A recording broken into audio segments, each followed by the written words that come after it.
Hi friends, ఇప్పుడు మన ప్రొద్దుటూరు పట్టణానికి వచ్చేసింది మెగాప్లెక్స్ డిజైనింగ్ అండ్ ప్రింటింగ్.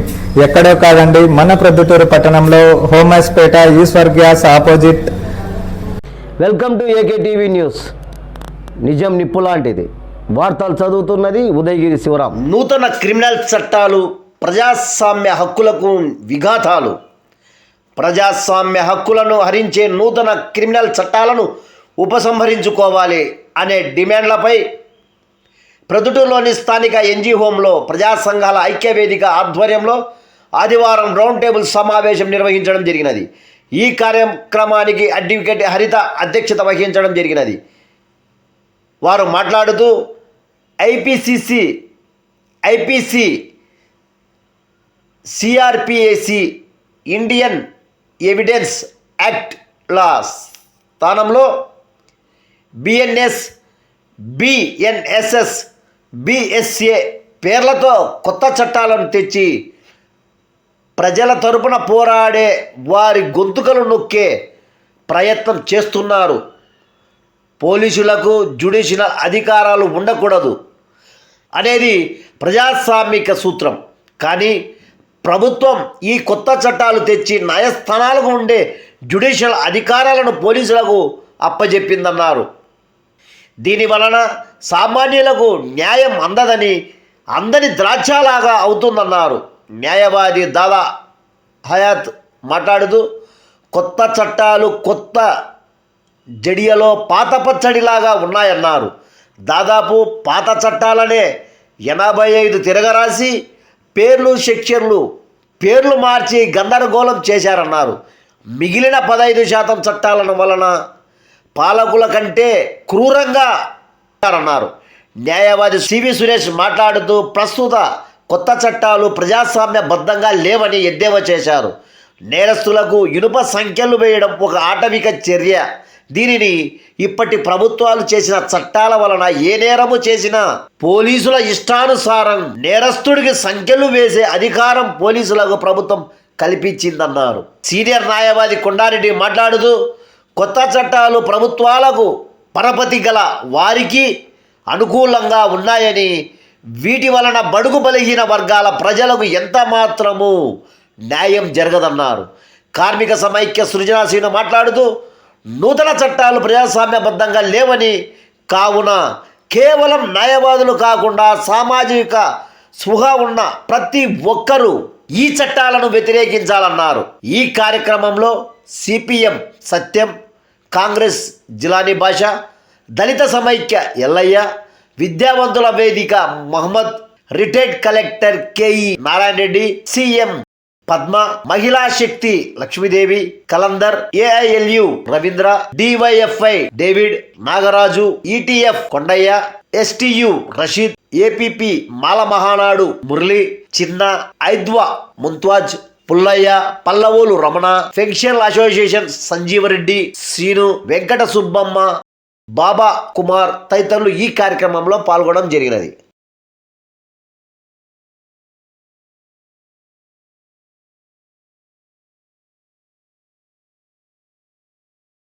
చేయడము, అమాల్గమేట్ చేయడము, 23 కొత్త వాటిని సవరణలు చేసుకోవటము చేసి సెక్షన్లు కుదించి పాత సారానే కొత్త సీసాలో మనకు నింపి ఒక కొత్త కొలోనియల్ సిస్టమ్, వాళ్ళ యొక్క రాజ్యం యొక్క అధికారం యొక్క రాజ్యం యొక్క అధికార యొక్క దురుద్దేశం ఇన్ఫ్లైడ్గా చాలా అంతర్లీనంగా ప్రజల మీద రుద్దటానికి, ప్రశ్నించే గొంతుకుల మీద రుద్దటానికి చాలా అతి కొద్ది మార్పులు చేసి ఊరికి పేర్లు మార్చి దానికి ఒక ద్రవిడ సంస్కృతిని అంటే ఆ సాంస్కృతిక పేర్లు పెట్టి ఈ విధమైనటువంటి కొత్త చట్టాలను తీసుకొచ్చారు. టోటల్ చట్టాలను ఉపసంహరించుకోవాలనేటువంటి పదం కంటే అవసరం ఉంది.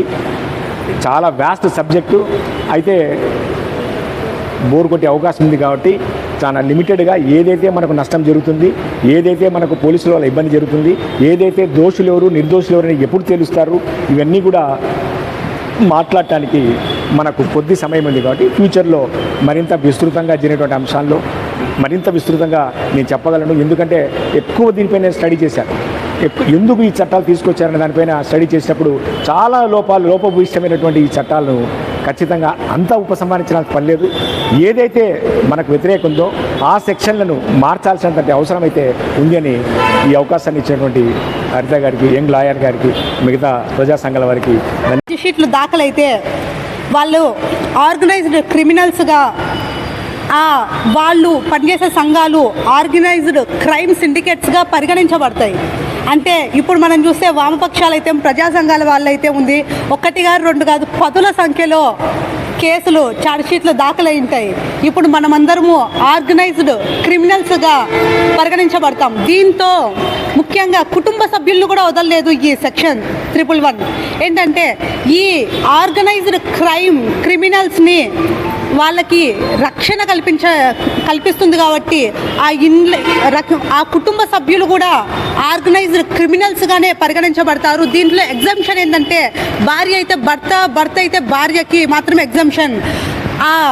ఎవరైతే ఆర్గనైజ్డ్ క్రిమినల్స్కి రక్షణ కల్పిస్తారో, ఆశ్రయం కల్పిస్తారో వాళ్ళని కూడా ఆర్గనైజ్డ్ క్రిమినల్స్గా కుటుంబ సభ్యులను కూడా చేర్చిన దుర్మార్గమైన ఒక చట్టాన్ని బిఎన్ఎస్ సెక్షన్ 111లో పొందుపరిచారు. కాబట్టి వామపక్షాలు, ప్రజా సంఘాల అందరూ దీన్ని, లాయర్లే కాదు అందరూ దీన్ని వ్యతిరేకించాలని తెలుపుతా ఉన్నాను. అలాగే సిపిఎం నుంచి సత్యం గారిని మాట్లాడవలసిందిగా కోరుతున్నాం. నాయకులందరికీ సిపిఎం పార్టీ నుంచి విప్లవాభివందనాలు తెలియజేస్తూ ఉన్నాము. హరిత గారు చిన్న వయసు అయినా కూడా పెద్ద సమస్య తీసుకున్నారు. అంటే ఈ చట్టాలు అమలులోకి వస్తే ఎక్కడ ఏం మాట్లాడే పరిస్థితి ఉండదు. ఎక్కడ ఏం చేసినా కూడా ప్రభుత్వాలు చూస్తూ ఉండాలి. అంటే వాళ్ళు ఒక స్వేచ్ఛను ప్రభుత్వాలు తీసుకుంటూ ఉన్నాయి. మూడోసారి అధికారంలోకి వచ్చిన బీజేపీ ప్రభుత్వము గతంలో ఎన్నో చట్టాలు రద్దు చేసింది. కార్మిక చట్టాలు రద్దు చేసింది, రైతుల నల్ల చట్టాలు తీసుకొచ్చి వాళ్ళ మీద కూడా అనేక రకాలుగా ఇబ్బందులు పెట్టారు. రైతులు లెక్క చేయకుండా దాదాపు 1-2 నెలల పాటు రోడ్లపైన కూర్చొని ఆందోళన చేసిన పరిస్థితి కూడా మనం చూసినాం. అంటే మూడోసారి అధికారంలోకి వచ్చిన తర్వాత ఏం చేయాలో ప్రభుత్వానికి కూడా ప్రజలకు చేయకపోతే తిరగబడతారు. ఈరోజు అక్కడ చూసినాం, బంగ్లాదేశ్లో హసీనాను అందరు పోయి దాడి చేసి ఆమెను అక్కడ లేకుండా చేసిన పరిస్థితి కూడా మనం చూసినాం. అట్లా మాకు కూడా అదే పరిస్థితి ఏమన్నా వస్తుందేమో అని చెప్పేసి వీళ్ళు ముందుగానే ఆలోచన చేసి ఈ రకమైనటువంటి చట్టాలను తీసుకురావడం దుర్మార్గమైంది. వీటిని మన రాష్ట్రంలో ఉన్నటువంటి పార్టీలు కూడా వ్యతిరేకించాలా. వీళ్ళు ఎట్లున్నారంటే ఏ చట్టాలు తెచ్చినా కూడా తెలుగుదేశం కావచ్చు, వైసీపీ కావచ్చు, జనసేన కావచ్చు, ముగ్గురు జై అని చెప్పేసి జై కొట్టే పరిస్థితి మనం చూస్తూ ఉన్నాము. కాబట్టి ఇటువంటి దుర్మార్గమైన దాన్ని, ఈ చట్టాలన్నింటిలో కూడా రద్దు చేయాలని చెప్పే పద్ధతిలో మన శక్తి చాలదు. మనము ప్రజా సంఘాలుగా దీన్ని పెద్ద ఎత్తున ప్రజలకు తీసుకుపోవాలా, ప్రజలను కదిలించాలా. ప్రజలను కదిలించినప్పుడే ఇది ఏమైనా వెనక్కి తగ్గే పరిస్థితి ఉంటుంది తప్ప, లేకపోతే ఇది వాళ్ళ స్వేచ్ఛ కోసము వాళ్ళు ఏం చేసినా అడగకుండా, మేము ఏం చేసినా వాళ్ళు అడగకూడదనే పద్ధతుల్లో కూడా ఈ ప్రభుత్వాలు చేస్తూ ఉన్నాయి. కాబట్టి ఇటువంటి ఉన్నటువంటి చట్టాలను 3 చట్టాలు రద్దు చేసి కొత్త చట్టాలు తీసుకురావడం సరైనటువంటిది కాదని చెప్పేసి అందరూ కూడా, ఇక్కడ కూర్చున్న వాళ్ళందరూ కూడా దీనికి ఫర్దర్గా ఏం చేయాలా, ఈ రౌండ్ టేబుల్ సమావేశంలో ఒక నిర్ణయం తీసుకొని ఫర్దర్ కార్యక్రమాలు ఎట్లా తీసుకోవాలా, జనంలోకి ఎట్లా తీసుకుపోవాలా, ఇది చాలా దుర్మార్గమైన విషయం. కాబట్టి మనం అందరం కూడా దీనికి గట్టిగా కృషి చేయాలని చెప్పేసి కోరుతూ ఈ అవకాశం ఇచ్చినటువంటి అందరికీ ధన్యవాదాలు తెలియజేస్తాం. షీట్లు దాఖలైతే వాళ్ళు ఆర్గనైజ్డ్ క్రిమినల్స్గా, వాళ్ళు పనిచేసే సంఘాలు ఆర్గనైజ్డ్ క్రైమ్ సిండికేట్స్గా పరిగణించబడతాయి. అంటే ఇప్పుడు మనం చూస్తే వామపక్షాలు అయితే, ప్రజా సంఘాల వాళ్ళు అయితే ఉంది, 1 కాదు 2 కాదు 10ల సంఖ్యలో కేసులు ఛార్జ్షీట్లు దాఖలై ఉంటాయి. ఇప్పుడు మనమందరము ఆర్గనైజ్డ్ క్రిమినల్స్గా పరిగణించబడతాం. దీంతో ముఖ్యంగా కుటుంబ సభ్యులను కూడా వదలలేదు ఈ సెక్షన్ 111. ఏంటంటే ఈ ఆర్గనైజ్డ్ క్రిమినల్స్ని వాళ్ళకి రక్షణ కల్పిస్తుంది కాబట్టి ఆ కుటుంబ సభ్యులు కూడా ఆర్గనైజ్డ్ క్రిమినల్స్గానే పరిగణించబడతారు. దీంట్లో ఎగ్జంప్షన్ ఏంటంటే భార్య అయితే భర్త అయితే భార్యకి మాత్రమే ఎగ్జంప్షన్. ఎవరైతే ఆర్గనైజ్డ్ క్రిమినల్స్కి రక్షణ కల్పిస్తారో, ఆశ్రయం కల్పిస్తారో వాళ్ళని కూడా ఆర్గనైజ్డ్ క్రిమినల్స్గా కుటుంబ సభ్యులను కూడా చేర్చిన దుర్మార్గమైన ఒక చట్టాన్ని బిఎన్ఎస్ సెక్షన్ 111లో పొందుపరిచారు. కాబట్టి వామపక్షాలు, ప్రజా సంఘాల అందరూ దీన్ని, లాయర్లే కాదు అందరూ దీన్ని వ్యతిరేకించాలని తెలుపుతా ఉన్నాను. అలాగే సిపిఎం నుంచి సత్యం గారిని మాట్లాడవలసిందిగా కోరుతున్నాం. ఈ సభలో వచ్చేసిన అందరికీ కూడా నా హృదయపూర్వక శుభాకాంక్షలు తెలియజేసుకుంటూ, ఇప్పుడు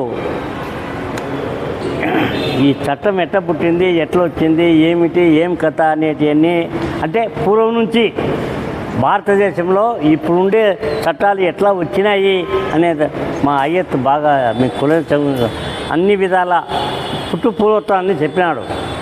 మెయిన్గా మెకాలే కూడా ఎట్లా ఈ చట్టాలు చేసినాడంటే, భారతదేశంలో ఎన్నో ప్రాంతాలు వాళ్ళ యొక్క కస్టమ్స్ అక్కడంటే వాళ్ళ న్యాయాలు వాళ్ళ వ్యవహారం అట్లా ఏంటి, మొట్టమొదట రాజులు ఎట్టన్నారు, తర్వాత ముస్లిమ్స్ వచ్చినారు, వాళ్ళ చట్టాలు ఎట్టు వచ్చినాయి, వాళ్ళ పరిపాలన ఎట్టనేది, వీళ్ళ పరిపాలన ఎట్టనేది, అక్కడంటే ప్రజా సంఘాల్లో కూడా ప్రజల యొక్క ధర్మాలు ఎట్లా ఉన్నాయి, ఏం కథ అనే దాని గురించి మెకాలే ఏం చేసినాడు, 99 మంది బ్రాహ్మిన్స్ అంటే వెల్ వర్చన్ ఈ చట్టం తెలిసిన వాళ్ళందరినీ కూడగట్టుకున్నాడు.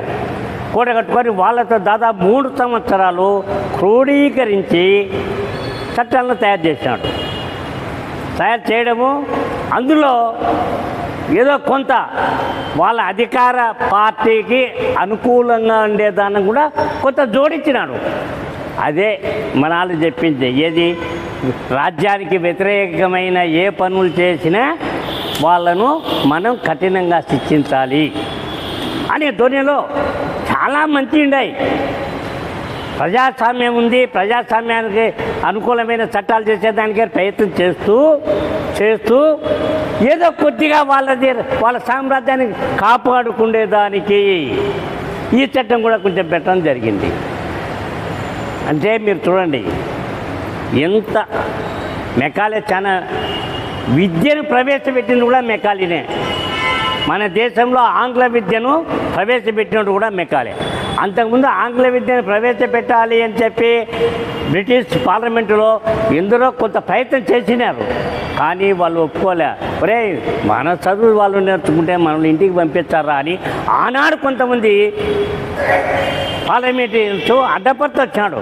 కానీ మెకాలే వచ్చినాక తెలివిగా వాళ్ళు ఏం చేశాడు, ఒరే మనం ఉండేది ఎంతమంది రా, భారతదేశం అంటే ఎంతరా, వాళ్ళని కంట్రోల్ చేయాలంటే మన వాళ్ళు చూస్తాము అంటే వాడేం చేసినాడు తెలుసునా, ఒక బ్రిటిషర్ ఇండియాలో ఉద్యోగం చేయాలి అంటే వాళ్లకు అక్కడ జీతానికంటే 3 అంతలు ఎక్కువ జీతం ఇచ్చినాడు. జీతం ఇచ్చామని ఆఫర్ ఇచ్చినాడు. Sex free. చూడు, వాళ్ళకు ఎన్నో వసతులు కలగజేసి అంత చెప్పినా కొంతమందికి వచ్చేదానికి కష్టంగా అందిరా, ఎందుకు అక్కడి నుంచే కొంతమందిని మనం ప్రూవ్ చేసుకొని మన సామ్రాజ్యాన్ని బాగా జరుపుకుందామని చెప్పి పార్లమెంటులో ఒప్పించుకొని విద్యను తీసుకొచ్చి 1835లో పెట్టడం జరిగింది. అదేవిధంగా ఈ చట్టాలను కూడా కంట్రోల్ చేసుకోవాలి. ఎక్కడెక్కడో ఎన్ని ప్రాంతాలు సంస్థానాలే 565 సంస్థానాలు ఉన్నాయి. ఆ ప్రాంతాలు అవన్నీ కూడా దానిని ఆలోచన చేస్తూ మనము దీని మీద ఇండియా మొత్తం పైన కంట్రోల్ చేసుకోవాలంటే ఎట్లా అనే ఉద్దేశంతో అవి కూడా ఎట్లా మన దేశంలో ఉండే పద్ధతులను అన్నిటిని తీసుకుంటూ మన వాళ్ళని ఒప్పించుకుంటూ వారి సామ్రాజ్యాన్ని కాపాడుకునే దానికని చెప్పి చట్టాలు చేపెట్టినాడు. ఇది చాలా మంచిదే. ఈ పార్లమెంట్ చేసి ఎన్ని చెప్పినా ఏం చెప్తారు, ప్రజాస్వామ్యం అని చెప్పడం, కేకలేయడం, ఆ ప్రజాస్వామ్యం పుట్టిందే ఇంగ్లాండ్లో అనడం, అన్నీ చేయడం జరిగింది. ప్రజాస్వామ్యం అనే ముసుగుని పెట్టుకుంటూ వాళ్ళ సామ్రాజ్యాన్ని కాపాడుకునేదానికి ఎట్లా అనే ధ్వనిలో చట్టాలు రావడం జరిగింది. ఇండియాలో కూడా ఈ చట్టాల ప్రాసెస్ అన్నది చెప్పినాడు వచ్చినది. ఇప్పుడు ప్రపంచ నాగరికత పెరిగిపోయింది. అప్పుడు విద్య లేదు ప్రజలకు, ఇప్పుడు విద్య వచ్చింది.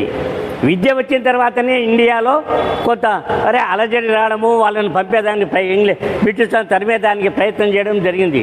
ఇది ఎక్కువ బెంగాల్లోనే అప్పుడు క్యాపిటల్, అది కలకత్తానే. ఆ బెంగాల్లో వాళ్ళే లా చదువుకొని రావడము, లా చదివిన వాళ్ళే మేజిస్ట్రేట్లు కావడము, జడ్జీలు కావడము, ఇట్లా జరుగుతుంది. వాళ్ళ పిల్లలకి తెలివి వచ్చింది, వాళ్ళు మళ్ళీ వాళ్ళ పిల్లల్ని ఇంగ్లీష్ చదివాను. అప్పుడేమంటే భారట్లాగిన చదివితే వాళ్ళకి 50% జడ్జి పనులు ఉన్నాయి. కాబట్టి భారత తెలుసుకోవడానికి పంపుతూ వచ్చినారు. 50% వాళ్ళు జడ్జీలు అవుతారు కదా. అక్కడికి పోయిన తర్వాత వాళ్ళ పిల్లలను మనాలను ఐపీఎస్ చదివించుకోవాలా, ఐఏఎస్ చదివించుకోవాలా, భారత చదివించుకోవాలని చెప్పి ఈ బెంగాల్ వాళ్ళంతా పంపడం. అక్కడ వాడికి పోయినాక ప్రపంచ చరిత్ర తెలుసుకున్నారు మన వాళ్ళ పిల్లలు.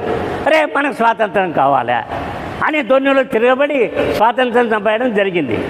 తర్వాత మనకేదో స్వాతంత్రం రావడము, దీంట్లో ఒక కాన్స్టిట్యూషన్ రాజ్యాంగాన్ని రాసుకోవడము, ఆ రాజ్యాంగం మనం జరిగేదానికి చట్టాలు చేసుకోవడం అని చెప్పాడు. ఇవన్నీ మీకు అందరికీ తెలిసిన విషయాలే, కొత్త ఏం కాదు. చూడండి, ఆనాడు వాళ్ళ రాజ్యాన్ని కాపాడుకునేదానికి రౌలత్ చట్టం వచ్చింది, తెలుసు కదా మీ అందరికీ. రౌలత్ చట్టం ఏమంటే, రౌలత్ అనేవాడు ఒక వకీలు ఇంగ్లీషుడు. వాడేం చేశాడు, ఎట్నో కూడా మన సామ్రాజ్యాన్ని కాపాడుకోవాలనే ఉద్దేశంతో ఆ చట్టం తెచ్చి, ఆ చట్టం కూడా ఏం జరిగింది, ఎవడో వాడు ఏం చేయడు, ఎన్నో ఉంటాడు, అరే వీడు మన రాజ్యాన్ని కూలదోసేదానికి ఏందో చేస్తున్నాడు, ఇంకా విచారణ లేవనిపోయింది జైలు. ఇంకొకటి అది అప్పుడు మరణ శిక్షలన్నీ కూడా ఏం ఎవిడెన్స్ పైన సాక్ష్యాలు చెప్పి మరణ శిక్షలు వేయలే. భగత్ సింగ్ను కానీ ఇంకొకని కానీ ఒకటే ఒకటి, ఒక్క రవ బాంబు మందు ఉన్నే చాలు వానికి మరణ శిక్షే. ఏం చేశాడు, ఏం చేసి వాళ్ళు ఒక కుట్ర అని చెప్పి 500 మందినో 600 మందినో సాక్ష్యాలను కోచేస్తారు. వాళ్ళలో ఒకరిని అప్రూవల్ చేస్తారు. ఈ అప్రూవల్ పద్ధతి వచ్చింది, అన్నీ అప్రూవల్ చేసి మేము చేసినామే, వాడు చేయమంటే చేసినాం ఖాయమంటాడు. అంటే అప్రూవల్ జరిగింది, దీనికి మన శిక్ష విధించు. అదే జరిగింది భగత్ సింగ్ కూడా, వాళ్ళందరికీ కూడా. అంటే ఈ అప్రూవల్ సిస్టమ్ అనేది కూడా ఎందుకు పెట్టినారు, ఇదే వాళ్ళ పని జరుపుకునేదానికి. వాళ్ళు ఎవరు ఎందులో చేరుస్తారు, వాళ్ళలో ఒక డబ్బిస్తాడు, మళ్ళీ అప్రూవల్కు ఎగ్జామ్షన్, వాళ్ళు శిక్షలే, మిగిలినందరి శిక్షలు. ఈ టైపులో పోతా వాళ్ళ సామ్రాజ్యాన్ని చాలా రోజులు గడుపుకుంటూ వచ్చారు. కానీ ఎక్కువైపోయి లాస్ట్కి వచ్చేకల్లా ఇంకా జరుపుకోలేము మనం అనే ఉద్దేశంతో స్వాతంత్రం ఇచ్చి వెళ్ళిపోవడం జరిగింది. మన వాళ్ళు ఏం చేస్తున్నారు, మన వాళ్ళు కూడా ప్రజాస్వామ్యమే, ప్రజలతోనే ఓడి. కానీ ఈ వచ్చిన వాళ్ళు అదే ముసుగు, ఏది మరే మన రాజ్యాన్ని కూలదోసేదానికో మన దేశదానికి కుట్రలు జరుగుతున్నాయి, దాని మీద శిక్షలు అనడము, ఆ పొద్దు చెప్పిన సెక్షన్ తీసేయడం, కొత్త పేరు పెట్టడం. చెప్పినాడు ఇవన్నీ మనాలి కాబట్టి నేను నీకు విశేషంగా చెప్పడంలే, ఇప్పటికే టైం అయిపోయింది. దాన్ని ఇంకొక రూపంలో తీసుకురావడం, దాన్ని మటుకు పోగొట్టలే. ఎందుకు, వాళ్ళ ప్రభుత్వాలను కాపాడుకునేదానికి. ఏ గవర్నమెంట్ వచ్చినా, ఏ పార్టీ గవర్నమెంట్కి వచ్చినా వాళ్ళ దాన్ని నిలుపుకునేదానికని ఇదే ప్రయోగం చేస్తూ వస్తున్నారు. ఇప్పుడు ఇవి చెప్పినాడు, ఏది మేఘాలయ చేసిన చట్టాలు ఉన్నాయి కదా, మంచియే, దాన్ని ఎవరు కాదనే దానికి లేదు, ఎవరు తీసేయలేరు, ఎవరితో కాదు. ఏంటికి సామాజికంగా ఉండే చట్టాలనే ఆ యొక్క క్రోడీకరించి చేశాడు. కాబట్టి తరతరాల నుంచి ప్రజలు అవే దాని మీద పోతున్నారు కాబట్టి దాన్ని అందరూ యాక్సెప్ట్ చేసినారు. ఏం చెప్తారు చూడు, ఒక సామెత ఉంది, ఏది కాళిదాస్ కవిత్వానికి నా పైత్యం కొంటున్నా అంటే ఎవడో ఒకరు. కాళిదాస్ కవిత్వం పెద్ద కవి, అయిపో కవిత్వం తప్పలబట్టేదానికిలే అదే ఉంటుంది. నా బోటోడు అంటే కొంచెం కవిత్వం, నా పైత్యం కొంత కలుపుతానట్టు ఆ చట్టాలకే ఈ కొత్త చట్టాలు కొన్ని తెచ్చిపెట్టడం జరిగింది. ఇది సామెత. ఇంకొకటి చెప్తారు, పాత సీసాలో కొత్త సీసాలో పాత స్థాయి. ఇవన్నీ సామెతలు అంటే ఏం లేదు. ఇప్పుడు వచ్చేది మనము సమావేశమైంది డిస్కస్ చేస్తానేది కొత్త చట్టాల గురించే కదా. రైటే, శిక్షలు పెంచినంత మాత్రమే సమాజంలో శిక్షలు తగ్గవు. నేరానికి ఈయన ఉరేయిరా దీనికి వేరా దానికి వేరా అంటే ఎన్ని ఊరులు వచ్చాయి, ఏమవుతుంది ఇదంతా? భయమా? ఏం భయం లేదు. మన సమాజంలో బేసిక్ ఏమి న్యాయం, మనిషిని మార్చాలి. దుర్మార్గ గుణం ఉండొచ్చు వానికి, ఆ గుణంతో కొన్ని తప్పు పని చేయొచ్చు, కానీ ఆ తప్పని పోగొట్టేదానికే కదా ఈ జైలు పెట్టింది, జైలు టీచర్ చెప్పేది. అక్కడ మార్పు తెచ్చి మళ్ళీ వాడు మన సమాజంలో బతుకుతాడు, పర్వాలేదు అనుకుంటాం. కానీ ఉరి శిక్షవే అంటే ఏం లాభం? ఇది చాలా దారుణమైన పని. ఉరి శిక్షలు తీసేయాలి అని ప్రపంచ దేశాలన్నీ కేకలెత్తినా యూఎన్ఓ కానీ మన దేశం ఏనా పైన ఇంకోటి ఎత్తును ఎట్లా అమలు జరపాలనే దానిపైన కూడా డిస్కషన్ జరుగుతున్నాయి. ఒక్కొక్క దేశంలో ఒక్కొక్క పద్ధతి ఉంది. అరే ఏ పద్ధతి అయితే మేలు అని ఆలోచన చేసుకునే రోజులు వచ్చినాయి. డెత్తే వద్దని పెద్ద ఆలోచనలో అలజడిలో ఉంది ప్రపంచం. నాగరిక ప్రపంచంలో మనిషిని చంపడం కాదు, మనిషిని మార్పు చేయడమే గొప్ప సంగతి అనేది మెయిన్గా సిద్ధాంతం. కాబట్టి ఇప్పుడు ఈ వచ్చిన కొత్త చట్టాలు కూడా రౌలత్ చట్టాన్ని కూడా మించింటాయి. వాడెవడో రౌలతాడు అడ్వకేట్ అంటారు, అతను ఇంగ్లీష్ వాడు, వాళ్ళ సామ్రాజ్యాన్ని కాపాడుకుందని పెట్టారు. ఆ రౌలత్ చట్టానికి వ్యతిరేకించే జలీలాబాద్లో జరగడము, ఎంతో అలజిటేషన్ చేయడము ఎన్నో జరిగినాయి. ఇవన్నీ మీ అందరికీ తెలుసు. అట్టటి టైపు చట్టాలే మళ్ళా మన గవర్నమెంటు అంటే మన డెమోక్రసీలో ఉండే ఏ గవర్నమెంట్, నేను ఈ అన్న చెప్తున్నాడు చట్టం అనేది ఉత్తర్వు వచ్చిందంటే అది పోదు. ఎందుకంటే ఒక ఇత్తనం ఉంటుంది, అది భూమి లోపల ఉంటుంది. ఎప్పుడైతే దానికి వాతావరణం బాగా వచ్చి వానలు పడి సత్వ దొరికిన వద్దు మొక్కై మళ్ళీ పైకి వస్తుంటుంది.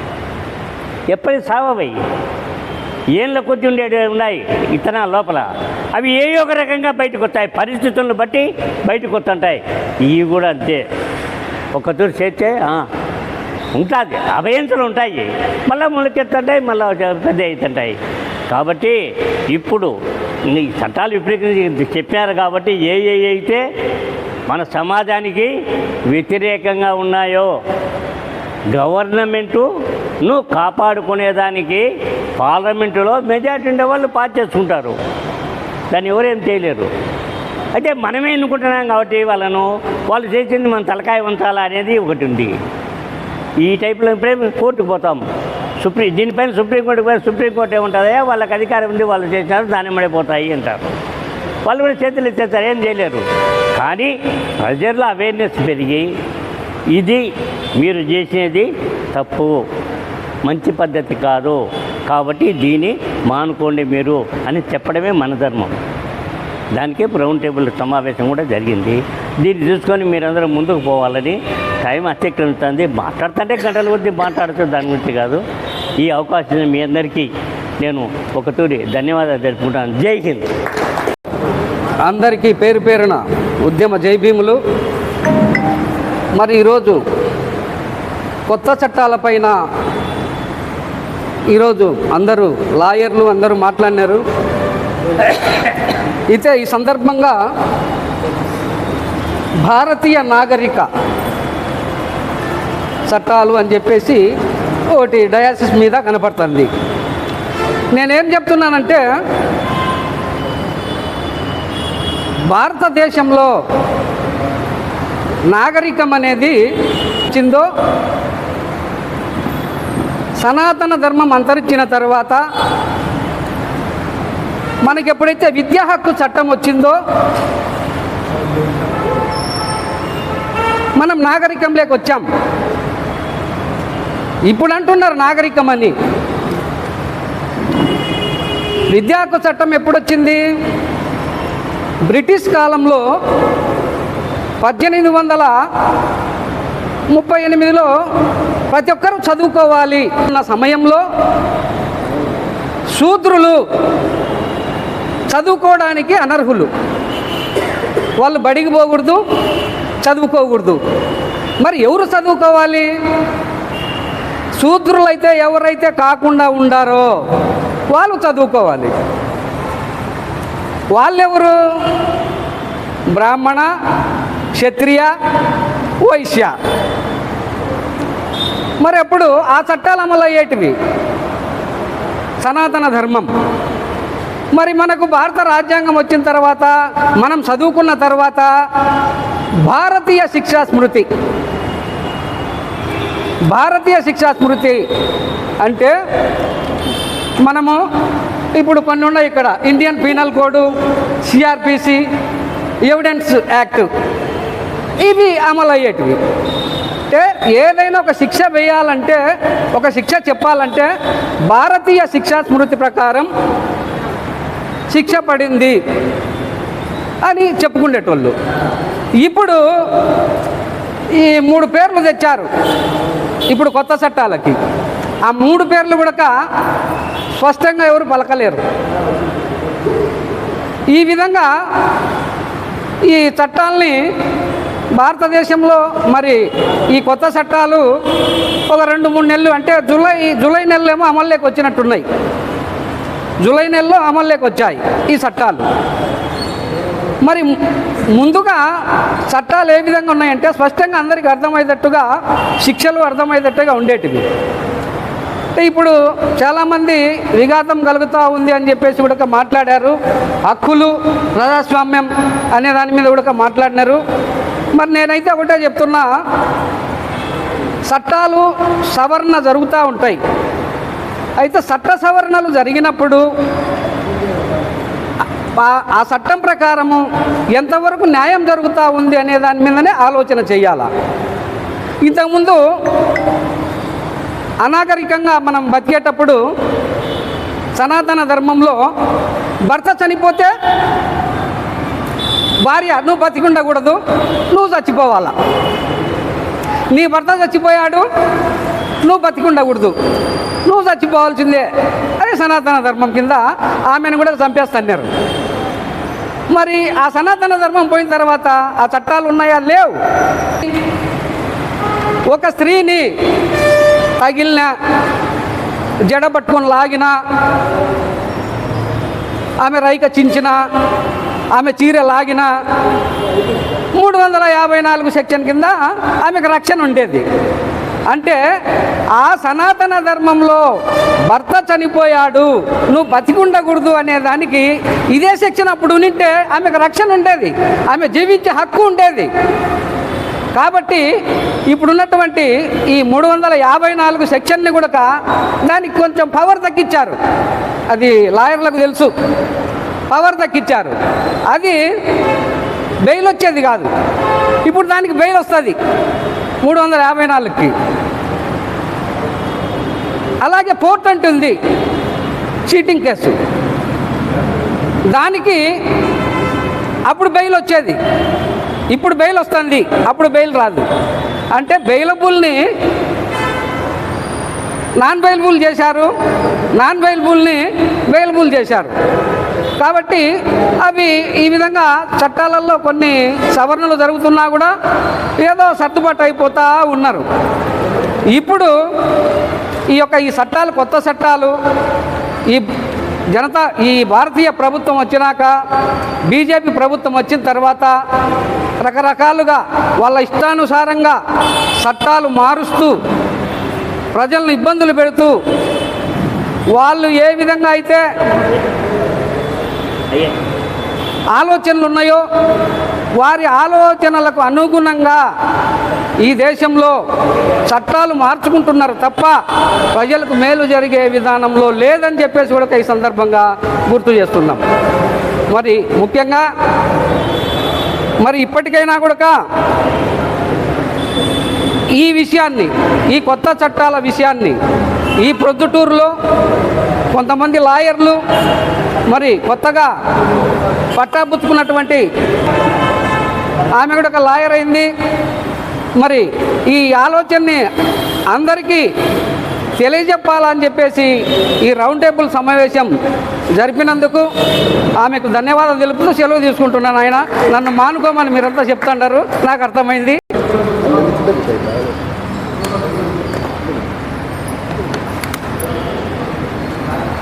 ఇక్కడ విచ్చేసిన సీనియర్ లాయర్లకు పేరున అందరూ సంఘాల తరపు నుంచి అందరూ వచ్చినారు.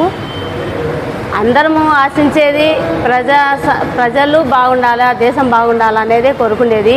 ఈరోజు చూస్తే ఎందుకు పుట్టామా ఈ జన్మ అన్నంతగా బాధగా ఉంది జరిగే ఘోరాలు చూస్తుంటే. పసి కందు కానుంచి ముసలి వాళ్ళ వరకు వీళ్ళ మీద వేధించే అత్యాచారాలేమి వీళ్ళ మీద జరిగే ప్రతి ఒక్క ఘోరాల మీద చాలా దారుణంగా చేస్తున్నారు. ఈ చట్టాలు, ఈ న్యాయాలు ఎవరి కోసం ఉన్నాయంటే, చట్టాలు చూస్తే చట్టాలు న్యాయాలు రాజకీయ నాయకులకే ఉంది. చట్టాలు బీదోళ్ళ మీద. ఎవరన్నా ఏం తెలియని బీదవాడు ఏదన్నా చిన్న తప్పు చేస్తే అతని మీద నానా రకాల చట్టాలు రాసి అతనికి లోపల దొబ్బేస్తారు. ఇంత పెద్ద ఘోరాలు చేస్తుంటే ఈ నాయకులకి ఏం చేయరు. ఓట్లేసి గెలిపించిన పాపానికి ప్రజలకు ఇదే శాంతి మేము చేసేది అన్నట్టుగా చేస్తున్నారు. దీని మీద ఈ చట్టాలు ఇప్పుడు వచ్చిన హరిత గారు చెప్పినట్టు 142 ఈ సెక్షన్ అనేది చాలా దారుణము.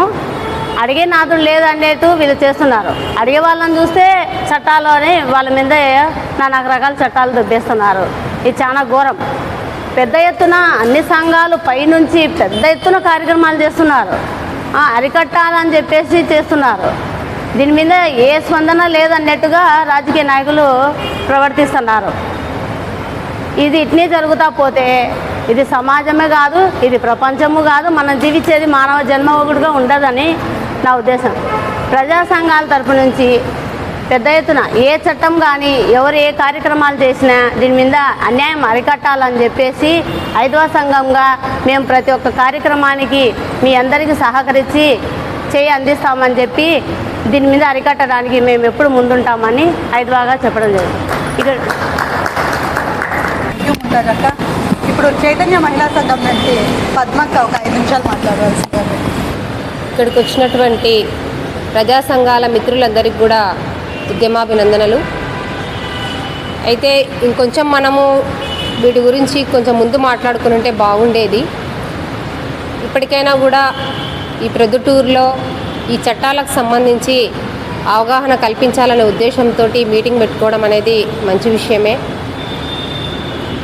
అంటే ప్రతి విషయము ప్రతి అంశంలో కూడా ప్రజా వ్యతిరేక విధానాలు ఏవైతే వస్తున్నాయో ఎప్పటికప్పుడు కూడా మనం ఫాలో అవుతూ విద్యార్థి సంఘాలు ప్రజా సంఘాలు కానీ అందరం కూడా అప్రమత్తం అవుతూ ఒకరికొకరం సహకరించుకుంటూ ఈ విషయాలను తెలుసుకుంటూ వ్యతిరేకించాల్సినటువంటి అవసరం ఉంది.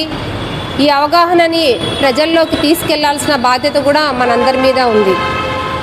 అందులో భాగంగానే ఈ మీటింగ్కి అందరూ రావడము, ప్రముఖ లాయర్లు రావడం కూడా మంచి సంతోషకరమైనటువంటి విషయము.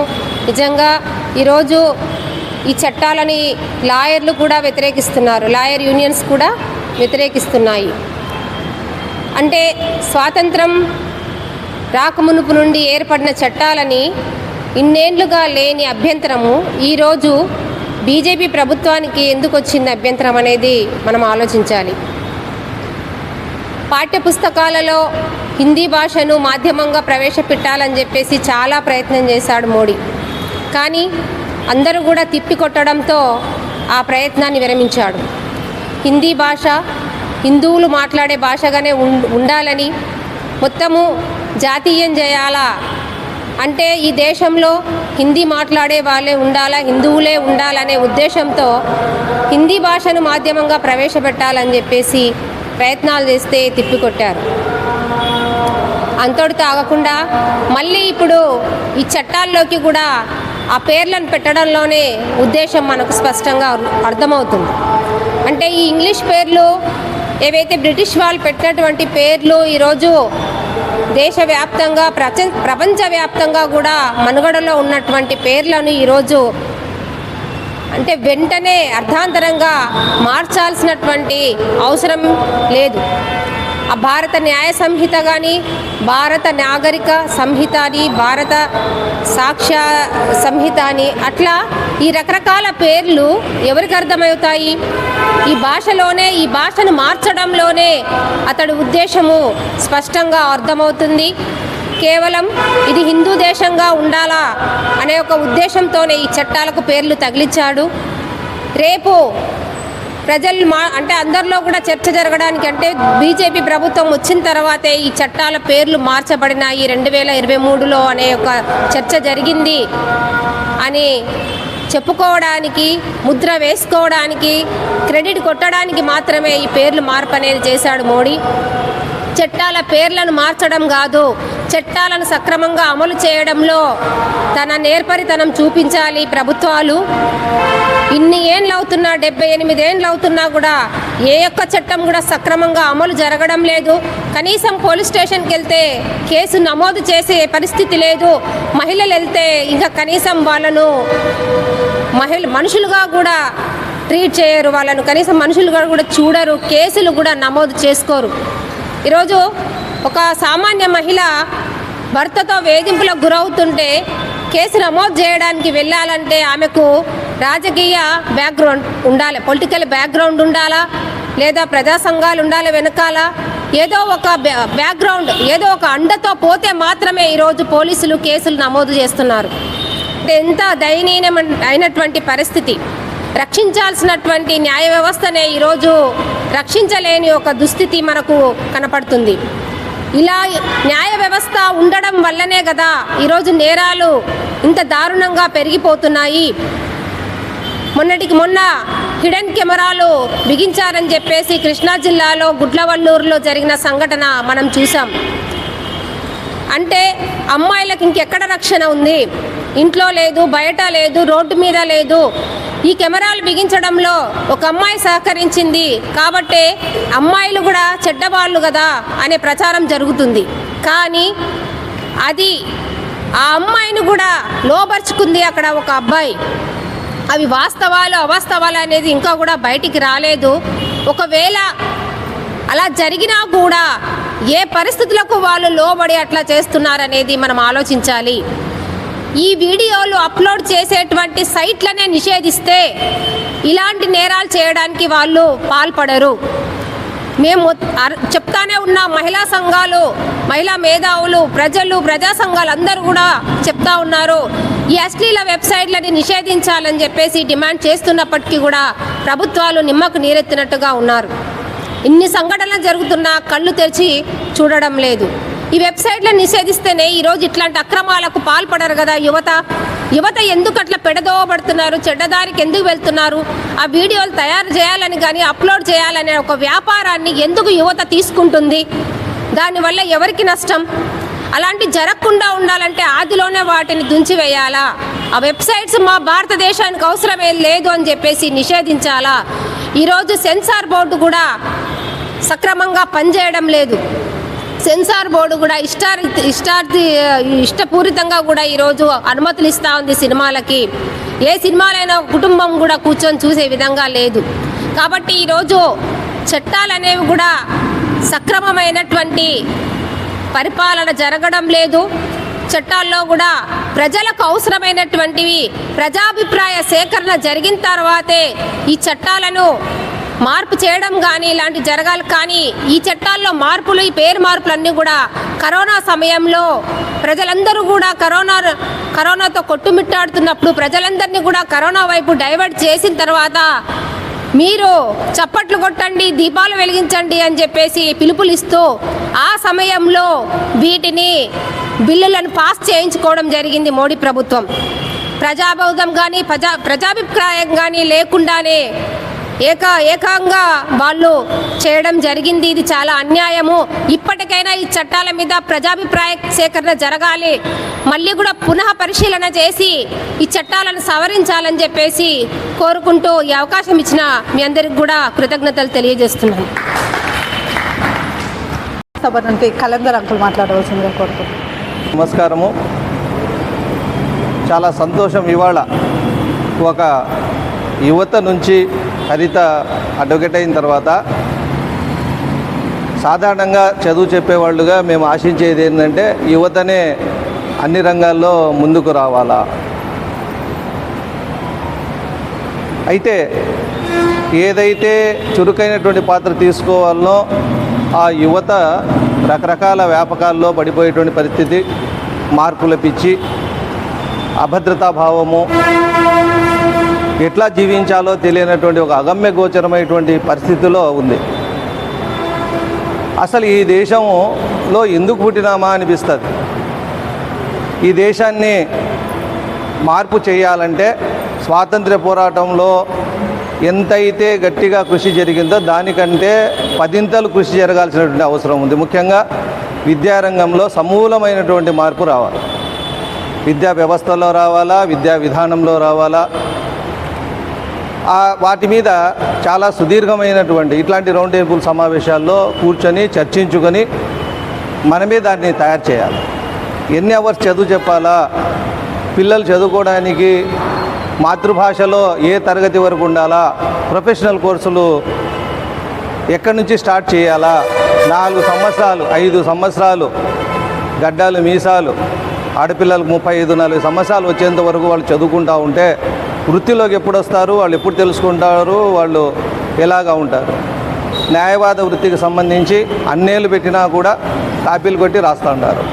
నీట్ ఎగ్జామ్స్ అంటున్నారు, లైన్ చదవాలి. ఏంటి సిస్టమ్ ఏంటిది? కాబట్టి కేవలం 6 నెలల్లో క్రాష్ కోర్స్ చేసి రెండో ప్రపంచ యుద్ధంలో ఉన్నటువంటి రమణాచార్యులు ప్రపంచంలో ఉన్నటువంటి గొప్ప డాక్టర్లో ఒకడు. 6 నెలల క్రాష్ కోర్స్. ఏంటి ప్రొఫెషనల్ కోర్సెస్? బీఈడి 2 సంవత్సరాలు, లా 4 సంవత్సరాలు, 5 సంవత్సరాలు. ఈ అన్నెసెసరీ టైంను కుదించాలి. ఆ తర్వాత ఎడ్యుకేషన్ సిస్టమ్తో పాటు వైద్య సంబంధంగా కూడా సంఘటన అమ్మాయి మీద బాధ్యత లేకుండా అంత అజాగ్రత్తతో ఒక వ్యక్తి కాలేజీలో నడుపుతూ ఉన్నాడు అంటే చరిత్ర కలిగినటువంటి కాలేజీ. ప్రిన్సిపాల్గా బాధ్యతలు ఇచ్చిన తర్వాత అతను ఏం చేస్తూ ఉన్నాడు అనేటువంటి పర్యవేక్షణ లేదు.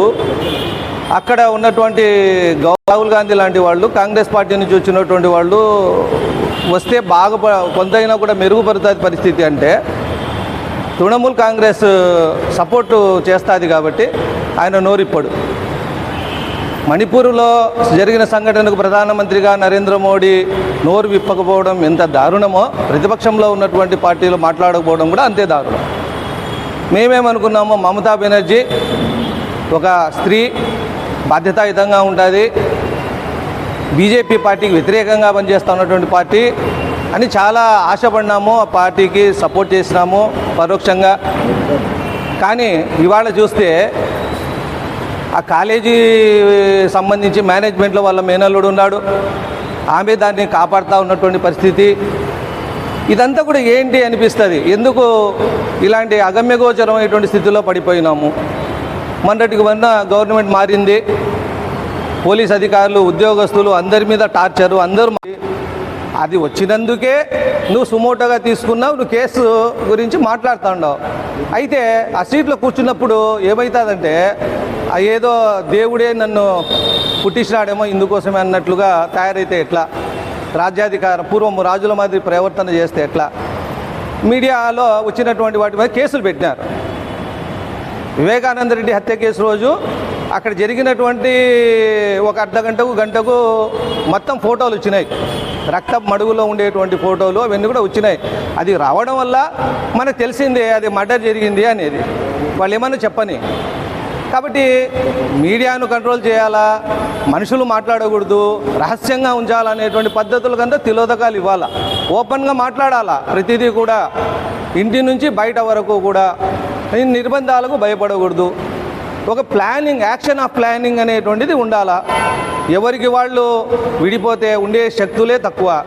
కేవలం మనం ప్రొద్దుటూరులో కూర్చొని ఒక రౌండ్ టేబుల్ సమావేశం మాట్లాడుకున్నటువంటిది పక్కన కూడా తెలియాలా. ఊరు కదలాలా, రాష్ట్రాలు కదలాలా, దేశవ్యాప్తంగా ఒక డెమోక్రటిక్ భావన రావాలా. ఒక ప్రధానమంత్రిగా బాధ్యతగా కూర్చున్నటువంటి వ్యక్తి ఒక మాట మాట్లాడాలంటే భయపడాలా. పొద్దుటూరు ఎమ్మెల్యేగా ఉన్నటువంటి వ్యక్తి చెప్తా ఉన్నాడు, అంతకుముందు 25 ఏళ్ళు వెళ్ళినాడు, ఇప్పుడు వెళ్తా ఉన్నాడు. కాలువలు నీరు వచ్చినాయి, ఇక్కడనే గాంధీ రోడ్లో వచ్చినాయి. నాకు నవ్వు వస్తుంది. ఎంఆర్ఓ ఉండేటువంటి, కోర్టు ఉండేటువంటి చోటనే మోకాల్లో నీళ్లు నిలుస్తాయి. అది చూసినప్పుడు అంటే నవ్వుకుంటుంటాం మేము.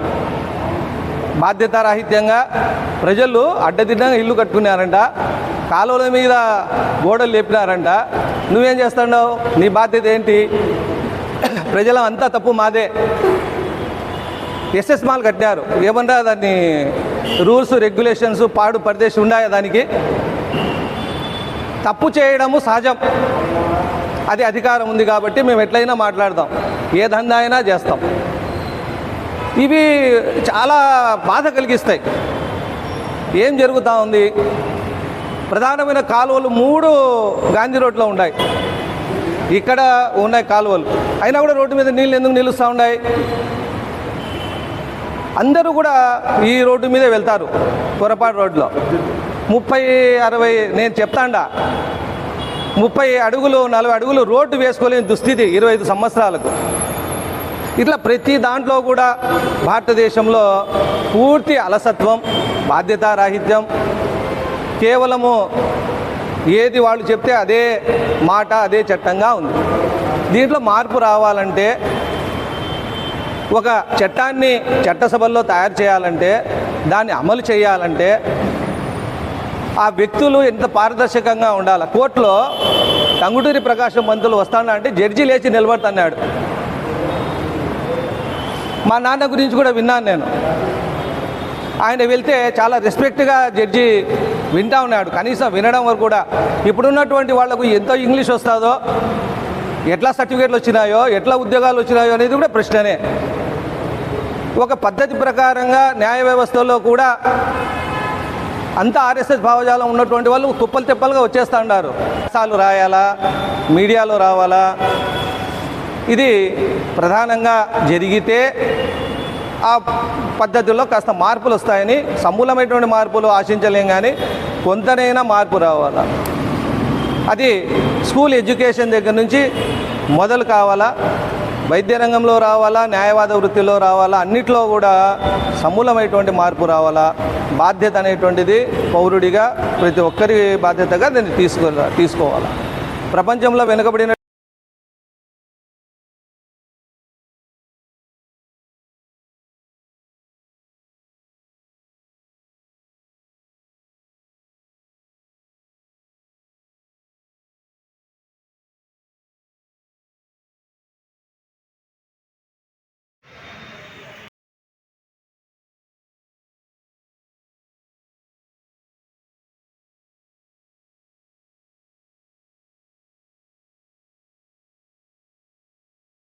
ఇలాంటి వార్తల కోసం చూస్తూనే ఉండండి మీ ఏకే టీవీ న్యూస్, నిజం నిప్పు లాంటిది.